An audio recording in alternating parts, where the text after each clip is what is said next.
रामू एक गरीब किसान था। वह अपनी पत्नी मधु और बेटी रानी के साथ रहता था। वह गांव के जमींदार के यहाँ खेत में काम करता था। उसी से उनका गुजारा होता था। रामू की आमदनी ज्यादा नहीं थी। अब गर्मियों का मौसम जाने को था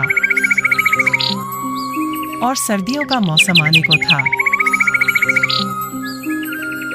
सुनिए जी, ठंड आने वाली है और ठंड में घर के अंदर बहुत हवा आती है। हमें घर की मरम्मत करवानी चाहिए। हाँ, तुम सही बोल रही हो भाग्यवान। मैं कई जमींदार साहब से कुछ पैसे उधार मांगूंगा ताकि हम अपने घर की मरम्मत करवा सके।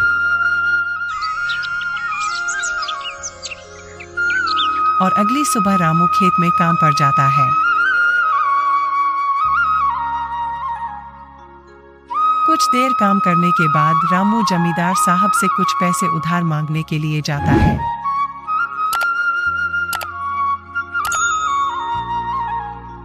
मालिक, अगर मुझे कुछ पैसे उधार मिल जाते तो मैं अपने घर की मरम्मत करवा लेता। अभी मेरे पास पैसे नहीं है। तुम अपने काम पर ध्यान दो। फसल की पैदावार तो अच्छी है ना खेत में?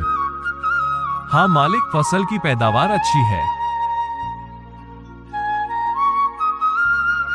रामू उदास मन से घर लौट आता है। घर लौटते ही मधु उससे पैसे के बारे में पूछती है।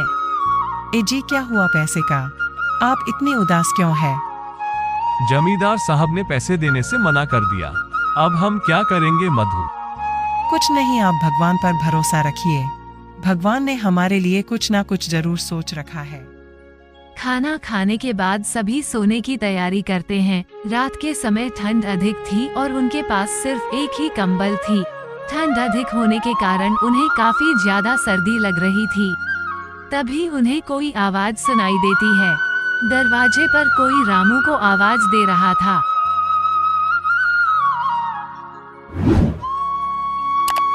मैं यही आपके गांव के सेठ की बहू हूँ। मैं आज ही शहर से गांव लौटी हूँ। आपके बारे में पता चला तो आपकी मदद के लिए आ गई। ये कुछ कंबल है और ये कुछ पैसे, इसे आप अपने घर की मरम्मत करवा लीजिएगा और अपनी बेटी को सारी सुविधा दीजिएगा। धन्यवाद मैडम साहिबा, आप हमारे लिए भगवान से कम नहीं है। अरे नहीं भाई साहब, आप कैसी बातें कर रहे हैं? भाई साहब, मैं चलती हूँ अब। रामू अंदर जाकर मधु को सारी बातें बताता है। मधु ये बातें सुनकर काफी खुश हो जाती है। मैंने कहा था ना जी, भगवान ने हमारे लिए कुछ ना कुछ सोच रखा है। भगवान कभी अपने भक्तों को अकेला नहीं छोड़ता। अगली सुबह रामू उन पैसों से घर की मरम्मत करवाता है और घर का राशन लाता है।